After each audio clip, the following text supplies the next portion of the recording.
This is the Hope Not Note podcast, where we answer your questions and share inspirational stories to fill your soul with hope. Our mission is to empower hope to those who have been plagued by note.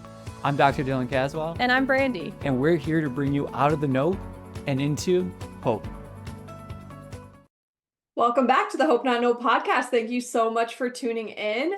Before we get started, I would love to invite our listeners who are faithful listeners and who have been listening for as long as they have to consider leaving us a review and rating this on Apple, Spotify, wherever you're listening. It really helps us be able to spread this message to more and more people. So thank you ahead of time for doing that. Our question today is from a listener named Sadie, and she says, people in my life have said that I'm too competitive, almost like winning is a bad thing, but I really do love winning. Do you have any tips and any thoughts on how I can better balance the drive to win with humility? Oh, what a fun question. Yeah, I love it. It's such a fun question. And it's hard for me to answer it because I feel like I am Sadie. Yeah. Like I'm humble, but I love winning. Mm-hmm. Like I love competition. I love winning. And so I'm going to give some thoughts, some tips with this, with some things I've used, some things we've used with other athletes in the space, and then we'd love to get your thoughts on these as well. So I think first, don't let people win because they're upset that you're always winning. Yeah, of course. Don't gosh, I just think of like growing up and being like the youngest child. Mm-hmm. And how much I had to fight to win and how much better that made me as an athlete. Had my brother been like, I'm going to let him win this one to build his confidence. Yeah. Like that first win wouldn't have been as sweet. And I remember then when my brother had his kids, niece and nephew, and playing, sports with my nephew when he was growing up, same thing. Mm-hmm. Like we're playing, first to 11 on a little Tykes hoop. I'm swatting his shots left and right in the living room, like no easy buckets, like you're not gonna win. And gosh, like he's become such a good player now. But I remember last year we were out there, we're playing basketball, and for the first time, my nephew actually blocked one of my shots. Mm-hmm. And for me, it was like oh crap, like the tables are turning, like it's a change of the guard. Yeah, it was this moment of realization that like he's not 10 anymore. He's not 10 anymore. And it was a clean block. Like we went on and won that game. And my nephew said to me after, he's like, I don't even care. The win for me was blocking your shot. I finally got a block on you.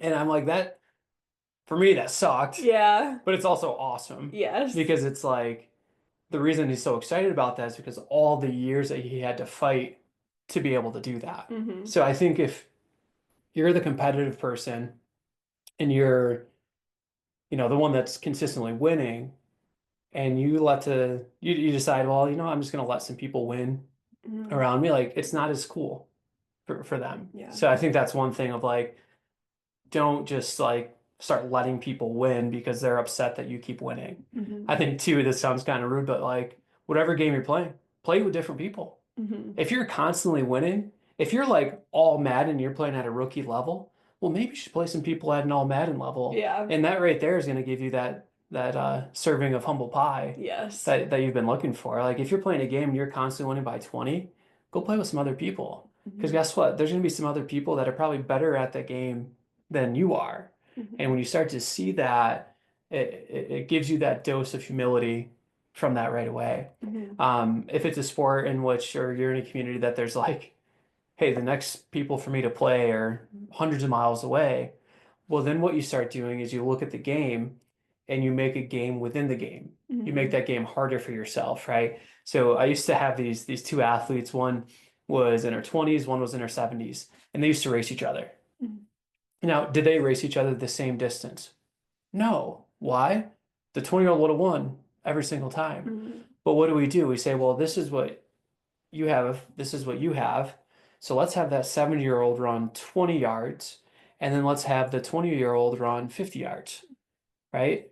Who wins? Whoever gets to the line first.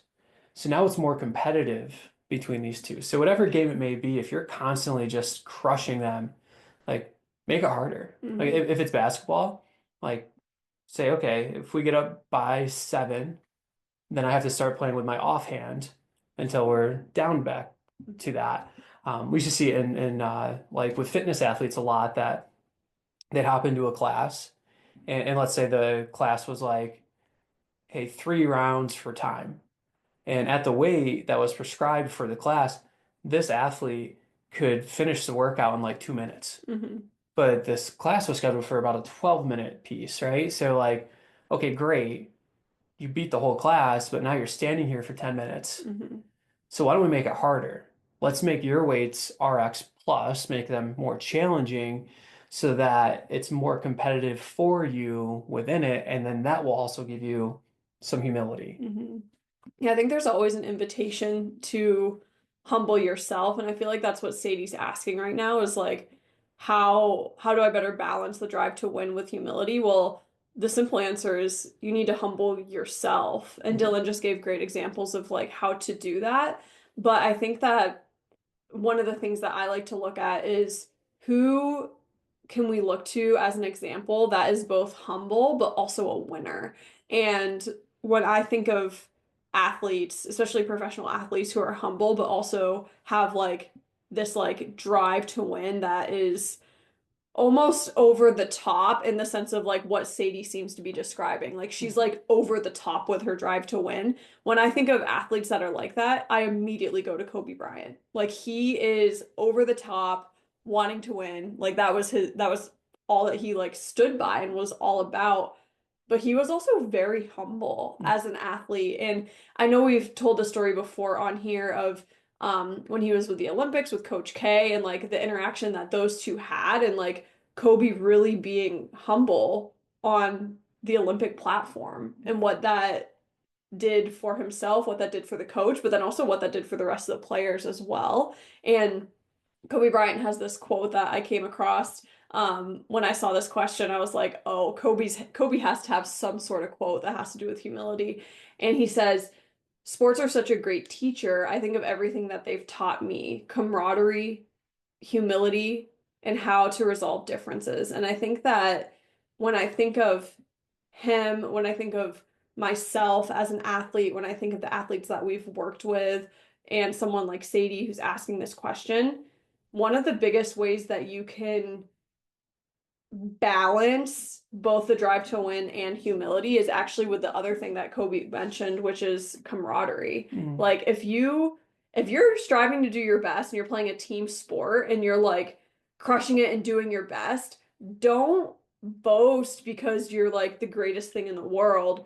Boast because like you're winning with your team and making it like more about the team and celebrating and boasting with the team is a lot better than like almost like this like selfish boasting that I Mhm. think can happen. And that's where like people get rubbed the wrong way. But at the same time, like you're not responsible for the people that are getting rubbed the wrong way. Like Yeah.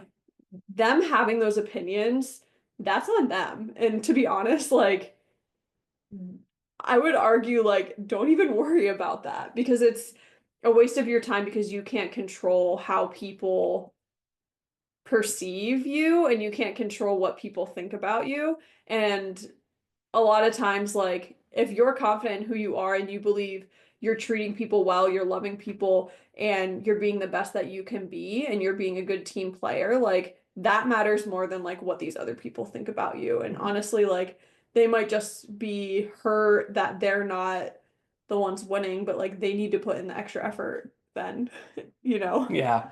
I think as you're going through this, I'm like, Sadie, do you have game film that you can send to us? Yeah. Because like I just think of one of my buddies, I think of a lot of my different friends that are incredibly competitive and they're a bit older in life now, but they're playing in recreational leagues. And Mhm. I'm just picturing Sadie playing in like a pickleball league with Yeah. like 80-year-old women and just like spike like crushing this ball down the line and Mhm. being like, "Did you even see that old lady?"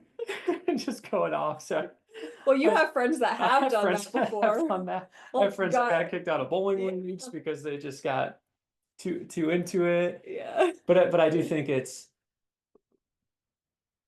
what's coming to mind is that we almost have to look at it as you can still be a winner and be humble. Hmm. Like you can still be competitive and win, but practice humility. I think a lot of time, I don't think people get annoyed. Well, I take that back being a Kansas City Chiefs fan now, but what I was gonna say Yeah. is that people don't get annoyed with you winning. Hmm. They get annoyed with how you're winning Hmm. and the behavior around that. Now, to that, we did have a person say to us, "Man, I just wish Patrick Mahomes could be a little bit more humble." And it was like, okay, like to Brandy's point, like you're not going to please everybody. Yeah. Like you're not going to please everybody. There's always going to be people that are judging you for whatever reason, and Hmm. that's not on you. But if you reflect on how your behavior was while you were winning and you don't like what you're seeing, well, then you have to start changing your behavior around winning, right? So not losing the competitiveness, but maybe losing the trash talking Hmm. to community members or showboating or whatever it may be. Yeah. I also think that there's a level of like, as the competitor, the person who's striving to win and working hard to win, there is something to be said that like just leave it on the court as Hmm. well. Like I can trash talk and like I don't think that that's a lack of humility. I think that's like fun and part of the game because it's not like I'm being rude. It's just like it's kind of like an extra level of entertainment when you're playing pickup, say you're playing pickup basketball with friends. Like everyone knows each other. There can be a little bit of trash talk, but at the end of the day, when you're done with that game, that doesn't change the relationship you have with those people. Hmm. Like the trash talk is just like for fun. Like don't take it so personally. And I would argue that like whoever these people are that are like telling you that you're too competitive and that they're just like I don't know, almost like bashing you and like bringing you down. I would ask two questions. One, are these people in your life that you trust, you consider your closest friends or family members that really do want the best for you and that they're saying this because they want the best for you and like maybe you do need to grow in humility? So that's like question number one. And question number two is if that answer is yes, and they're people that like you really do value, maybe having the dialogue with them about like, are they taking this too personally? Hmm. Is there something on their end that they're upset about that really doesn't have to do with you? Or maybe you're like, because you're winning, you're triggering something within them, but like that again is on them. But if these people are people in your life that you really love and value, like having that dialogue with them might be helpful for them to also grow. Because the reality is like, if they're saying this to you, I would argue that they're lacking in humility as well. So Yeah. I don't know. That's just like a thought that I have. Yeah. I'm just imagining the conversation of, hey, is my winning bothering you? Yeah. Well, maybe don't say it like that, but you could. Well, I hope that Sadie that was helpful and again like if you have that Kobe Bryant like drive to win, like don't lose that. But you can balance humility and hopefully these little tips were helpful for you. Yeah. Do you have a hope story that you want to dive into? Oh, a very, very simple one. 2 years of Hope Not Hope being released. Yes. Yeah, on that second year anniversary, and Yeah. it's so exciting to see where it's at and where it's going. Yeah, yeah. It's crazy to think last April, so it was like a month after the 1 year celebration, we got to go to New York City and see the billboard Mm. of the book in Times Square, which was just like such a really cool experience. And I think of where in the past 2 years this book has been and has like blessed people. Like we got to give it to somebody when we were in Italy. It's been to Mexico. Like it's Yeah, been all over the country, all over the world. And it's really cool to see that it's continuing to like spread and like bless people. yeah. So I'm echoing that because that's what I was gonna say. And so it's like you said, it's a simple one, like a quick one to say, but it holds a lot of depth and gravity because of Mhm. how cool it is, Mr. Yeah. Mr. Author, I wrote a book, man, top selling book. Let's go. Yeah. And I will say, Sadie, that the competitiveness Help to write the book. helped to write the book. Yeah, for sure. I think in anything, in like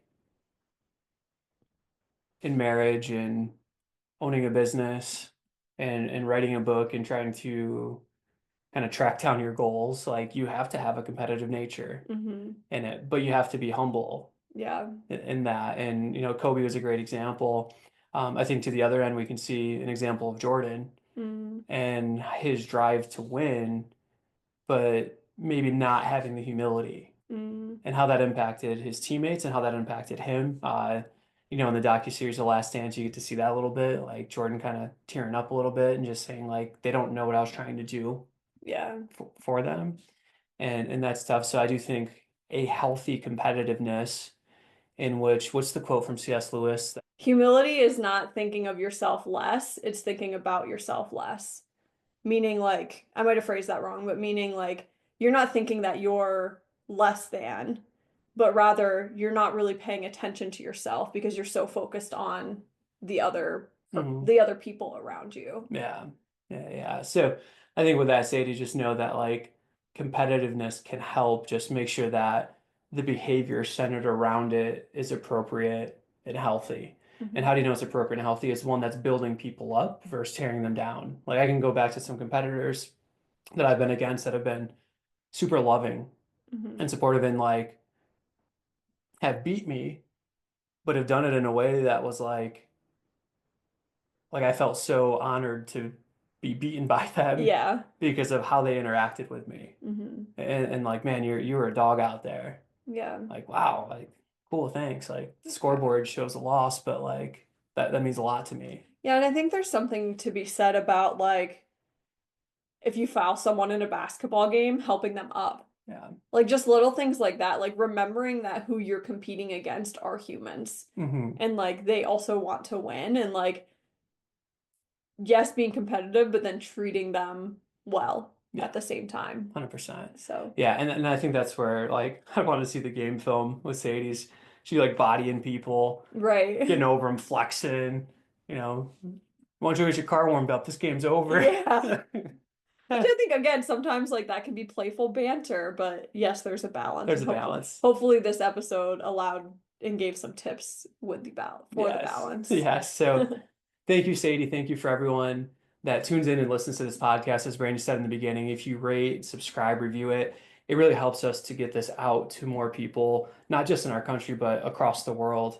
Thank you to those that have read or listened to the book Hope Not Nope. It's so exciting just to see that get to more people and same thing, like help spread that word, get it to people so people can have the message of hope.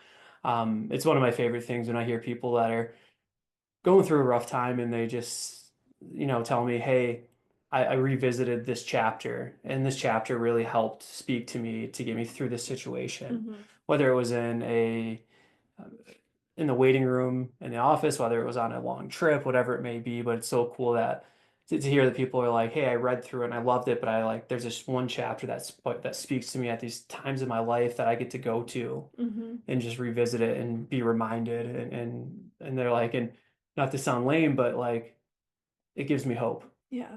And that like to me is just it makes your heart full. It reminds you of like, yes, this is why we do this. Yeah. Thank you for listening and have a great week. Remember, every day is not just a day to become hopeful, but an opportunity to become hope.